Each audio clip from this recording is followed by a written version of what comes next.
السلام علیکم ورحمۃ اللہ وبرکاتہ۔ دوسرے عشرے کا پہلا دن یعنی 11واں روزہ، پہلا عشرہ اب دوسرا عشرہ اور اس کا پہلا روزہ۔ کیا خیال ہے؟ ہر شخص نہیں چاہتا جو مانگو مل جائے، ہر شخص نہیں چاہتا جو مراد ہو پوری ہو جائے، اور ہر شخص نہیں چاہتا کہ میرے دل کی آسیں پوری ہوں، امیدیں پوری ہوں، چاہتیں پوری ہوں۔ صرف یہ نہیں، میری نسلیں بھی آباد ہوں، میری نسلیں بھی شاد ہوں، میری نسلیں بھی بامراد ہوں۔ اور صرف یہ نہیں کہ مجھے وہ ملے جو کسی کو نہ ملے، ہاں مجھے وہ ملے جو کسی کو نہ ملے۔ ہر شخص یہ چاہتا ہے۔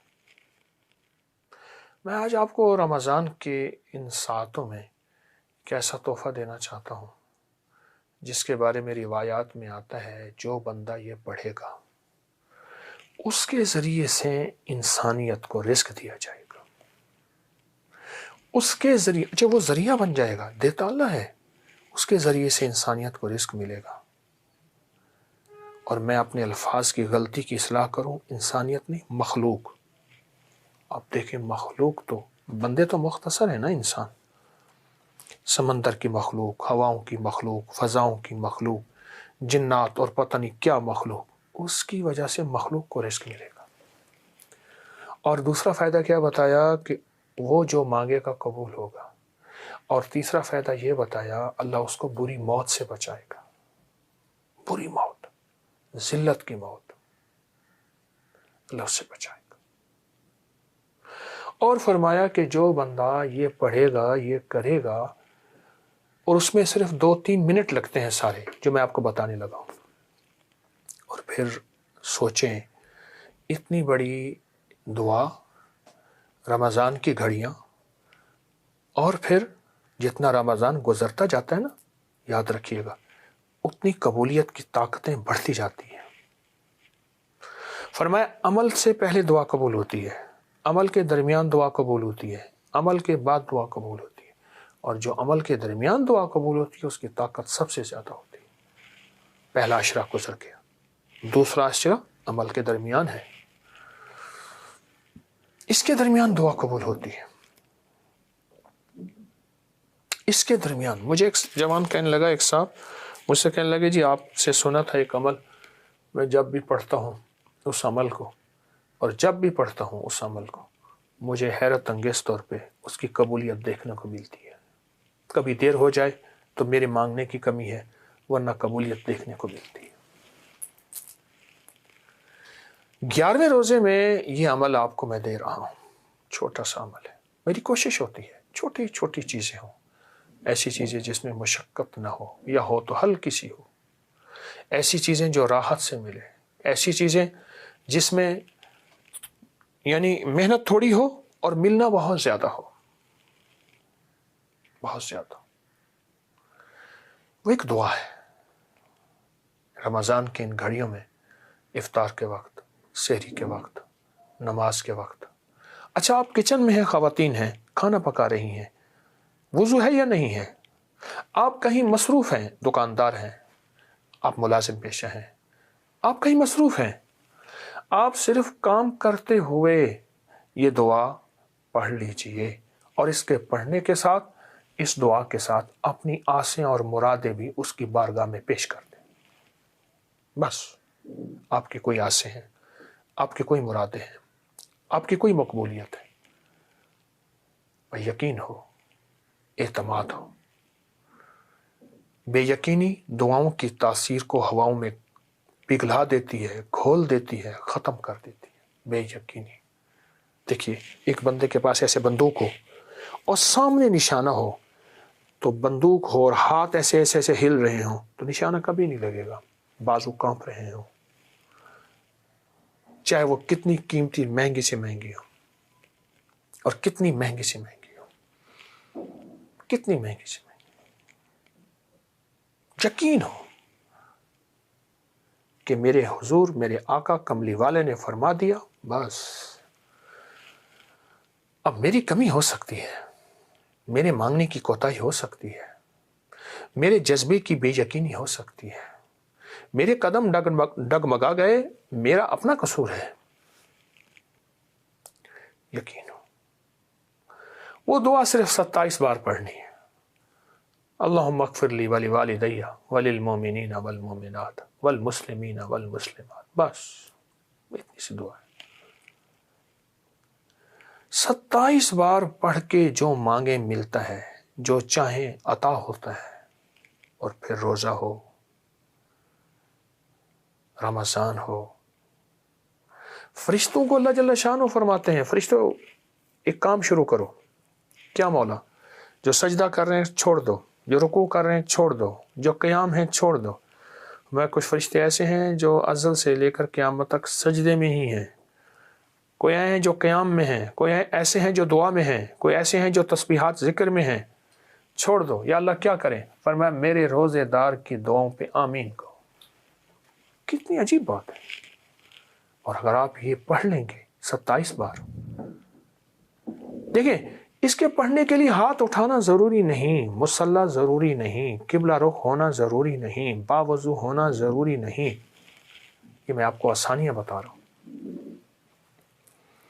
آپ کہیں مصروف ہیں، کہیں سفر میں ہیں، کہیں بیٹھے ہیں، کہیں جا رہے ہیں، کہیں بھی ہیں، اچانک خیال آیا کہ اللہ سے فلاں چیز مانگ لوں، رمضان کی گھڑیاں کیش کر لوں، زندگی بھر کا عیش ہوگا، رمضان کی گھڑیاں میسر ہیں، اس کو مؤثر بنا لوں، تو آپ نے یہ 27 دفعہ پڑھ لیا۔ اللہم اغفر لی ولوالدی وللمؤمنین والمؤمنات والمسلمین والمسلمات۔ اپنے مقصد کا، اپنی مراد کا، اپنی مشکل کا، اپنی پریشانی کا، اپنی کسی الجھن کا، اپنی کسی ناکامی کا، اپنی کسی بیٹا مانگنے کا، اولاد مانگنے کا، اولاد ہے تو ان کی نسلیں یا شادیاں، ان کی کوئی بھی مانگنے کا، آپ نے جذبہ لے لیا، دعا کر لی۔ یہ دعا جب جائے گی نا، اکیلی عرش پہ نہیں جائے گی، یہ دعا، یہ آپ کی دعا کو ساتھ لے کے جائے گی۔ چونٹی رو رہی تھی، چونٹی رو رہی تھی، تو پوچھا کیا ہوا؟ تو کہا میں نے جانا ہے تک کعبہ کا طواف کرنا ہے۔ تو کیسے جائے گی؟ انہوں نے کہا چل پڑوں گی۔ کہا نہ، تو کسی کبوتر کے پر کو چپک جا، کبوتر جائے گا، پر کو چپک جائے گی، وہ طواف کرے گا، تیرا بھی ساتھ ہو جائے گا، خود چلے گی تو نہیں جا سکے گی، ساری زندگی تیری بیت جائے گی۔ اپنی دعاؤں کو ان دعاؤں کے ساتھ چپکا دیں، اپنی دعاؤں کو ان دعاؤں کے ساتھ لگا دیں۔ یہ عرشوں پہ قبول ہیں، قبولیت سے آئی ہیں، قبولیت سے جائیں گی، اور انشاءاللہ ہماری لغزشیں، خطائیں، اور اس کے باوجود بھی ہماری دعاؤں کو یہ ساتھ لیتے ہوئے جائیں گی اور عرش پہ اس کی بارگاہ میں قبول کرائیں گی۔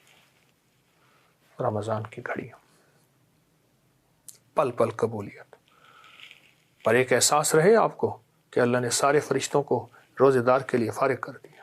اللہ کہتا ہے جا آمین کہہ۔ تو معلوم ہوا اگر آمین کہنا ہے تو پھر دعائیں اتنی مانگے کہ فرشتے آمین کے لیے تو فارغ بیٹھے ہیں، تو ہم نے فرشتوں کو آمین پہ لگایا ہی نہیں، تو فرشتوں کو آمین پہ لگائیں، اتنی دعائیں مانگیں، اتنے عمل کریں، اتنا اپنے آپ کو عبادات میں، روحانیت میں، کیفیات میں مصروف کریں، مشغول کریں، دعائیں مانگیں، اتنا مانگیں، خوب مانگیں، بہت مانگیں، مسلسل مانگیں، اور یہ پڑھیں اللہم اغفر لی ولوالدی وللمؤمنین والمؤمنات والمسلمین والمسلمات۔ 27 دفعہ پڑھ کے اپنی دعائیں ساتھ بھیج کے پھر اپنے کام میں مشغول ہو جائیں، پھر خیال آئے، پھر 27 دفعہ پڑھ کے پھر مشغول ہو جائیں۔ بہت ملتا ہے، بہت ہے، وہ سچا ہے، وعدوں کا سچا ہے، دینے میں سچا ہے۔ ہم سچے بولوں کے ساتھ اپنی چھوٹے ٹوٹے پھوٹے بول ساتھ آسیں امیدیں لگا دیں، کریم قبول کر لیتا ہے۔ مجھے ایک صاحب کہنے لگے کوئی ایسا عمل بتائیں، کوئی ایسا عمل بتائیں کہ میں چاہتا ہوں میری 7 نسلوں میں رزق ختم نہ ہو، جو مہنگائی اور حالات اور پریشانیاں میں دیکھ رہا ہوں، کوئی ہے عمل؟ میں کہا بالکل ہے، اور میں نے اس سے کہا کہ یہ میرے پردادا کے پردادا کا عمل ہے، ان کا یہ عمل ہے، میرے پردادا کے پردادا کا عمل، جو ہماری خاندانی یادداشتوں میں یہ لکھا ہوا ہے، اور فرمایا اگر یہ کوئی بندہ کر لے، اللہ نسلوں کا رزق اللہ سے منوا لے۔ اور میں نے اس سے کہا خیال کرنا، رزق روحانی ساتھ منوانا، رزق روحانی ساتھ منوانا، ورنہ دولت مال چیزیں مل جائے گی جس کے بارے میں کہا جاتا ہے کہ بعض بندے ایسے ہوتے ہیں اللہ پاک ان سے لقمے نہیں چھینتا، سجدے چھین لیتا ہے۔ اللہ ان سے لقمے نہیں چھینتا، کیوں؟ رزق جسمانی دوسرے لفظوں میں مل رہا ہے، اور رزق روحانی اللہ چھین لیتا ہے۔ یہ جو آج آپ بیٹھے ہیں تسبیح خانے میں اور میں بیٹھا ہوں، یہ ہم روحانی دسترخوان پہ بیٹھے ہیں۔ یہ بہت بڑا دسترخوان لگا ہوا ہے، یہ دسترخوان ہے۔ سنا ہے در یار پہ بڑی دھوم ہے، سنا ہے در یار پہ بڑی دھوم ہے، وہاں عاشقوں کا ہجوم ہے۔ یہ روحانی دسترخوان ہے، میں بھی خود محتاج ہوں، یہ روحانی دسترخوان ہے۔ تو میں نے اس سے عرض کیا کہ ایک دسترخوان نہیں مانگنا، دونوں مانگنا، رزق روحانی بھی، رزق جسمانی تو اس کو بھی ملتا ہے جس کو کلمہ نصیب نہیں ہوا، رزق جسمانی تو اس کو ہی ملتا ہے جس کو کملی والی کی غلامی نصیب نہیں ہوئی، رزق جسمانی تو اس کو ہی ملتا ہے جس کے ماتھے پہ شقاوت لکھی ہے، رزق جسمانی تو اس کو ملتا ہے جو اللہ کا نافرمان ہے، رزق جسمانی تو اس کو ملتا ہے جو اللہ کے وجود کا انکار کرتا ہے، رزق جسمانی تو اس کو ہی ملتا ہے جو آخرت اور قبر کا انکار کرتا ہے، رزق جسمانی تو اس کو ملتا ہے جو جنات اور برزخ کا انکار کرتا ہے، رزق جسمانی تو اس کو ملتا ہے جو خود کملی والی کی نبوت کا انکار کرتا ہے، وہ تو بے بہا لوگ ہیں، ان کو ملتا ہے۔ پر تجھے بھی صرف رزق جسمانی ملا اور اللہ سے یہ منوا لیا، نہ یہ نہ منوانا، اللہ سے کہنا ہے اللہ رزق روحانی بھی دے اور رزق جسمانی بھی دے، دو رزق کٹھے عطا فرما۔ کون سا رزق؟ رزق اور رزق جسمانی بھی دے۔ کہیں ایسا نہ ہو کہ میری نسلوں میں صرف مال دولت اور چیزیں ہوں اور تیرا نام اور تیرے حبیب کا نام نہ ہو، تیرا نام اور تیرے کملی والے کا نام نہ ہو، تیرا نام اور تیرے دوستوں کا نام نہ ہو، تیرا نام اور تیری آل و اصحاب کا نام نہ ہو۔ کہیں ایسا نہ ہو میں محروم ہو جاؤں، مجھے آل اور محمد اور آل محمد اور اصحاب محمد کی نسبتیں یہ بھی ساتھ عطا کیے رکھ۔ میں نے اس سے کہا کہ دو چیزیں مانگنا۔ اچھا، قدرت کا نظام ہے، کچھ دیوانے بھی ہوتے ہیں، یقین والے ہوتے ہیں، آپ جیسے آپ مخلص بیٹھے ہیں، اور پوری دنیا میں ہمارے ساتھ اس وقت مخلص بیٹھے ہیں جو ہماری آج کی محفل میں شریک ہیں، ہوتے ہیں دیوانے۔ مجھ سے کہنے لگا ایک وقت ایک جگہ ہو بہت بہتر۔ میں نے اس سے کہا، میں نے کہا پھر بھی اگر ایک وقت ایک جگہ میسر نہ بھی ہو تو اگر عمل کسی وقت چوک جائے، عمل کی جگہ چوک جائے، عمل کا وقت چوک جائے، مجبوری میں نہ ہو تو بہتر ہے، پر توجہ نہ چوکے، دھیان نہ جائے، استحضار نہ جائے، یقین نہ جائے، اور سچا یقین ہو کہ میرا اللہ خود کہتا ہے یہ مانگنا بھی تو اسی نے دیا ہے نا، جب اس کریم نے مانگنا ہی خود دیا ہے تو عطا بھی خود کرے گا۔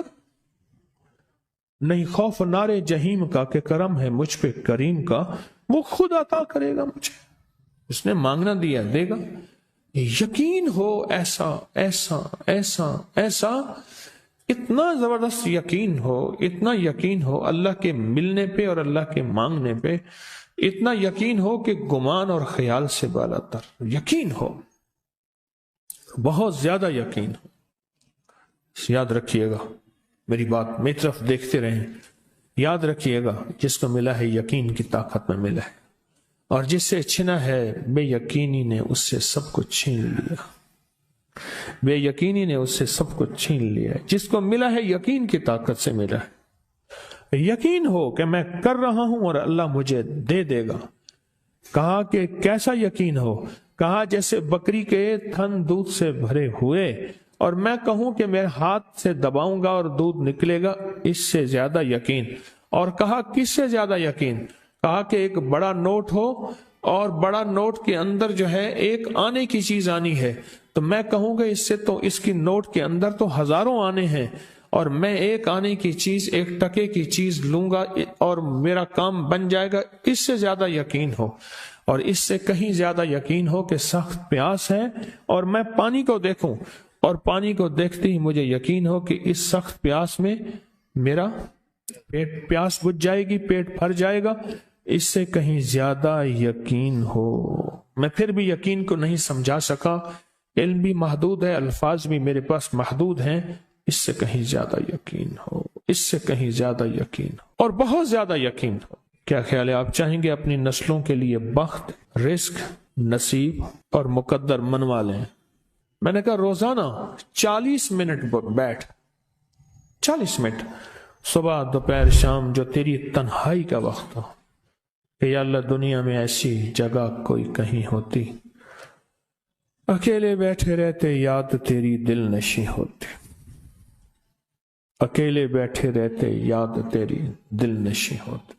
اور بس صرف ایک بار سورۃ فاتحہ پڑھ، اور اس کے بعد ایاک نعبد و ایاک نستعین کو دوہرا. تو میں نے اسے عرض کیا کہ بس اس کو وجدان سے پڑھو، ایسے پڑھ کے رونگٹے کھڑے ہو جائیں، آنسو بہنے لگ جائیں، دل کے اندر کا درد اور دل کا اندر کا غم اور اللہ کے سامنے حاضری، استحضار، اور یہ کیفیتیں تیری ہوں کہ بس اس کے علاوہ کوئی مجھے یاد نہ رہے. اس درد سے پڑھو صرف 40 منٹ. 40 کی عدد کے ساتھ کائنات کے رازوں کا بڑا تعلق ہے. 40 کا جو عدد ہوتا ہے، بس 40 کے عدد کے ساتھ پڑھ، اور بہت توجہ سے پڑھ، اور بہت دھیان سے پڑھ، بہت توجہ سے. روز پڑھ.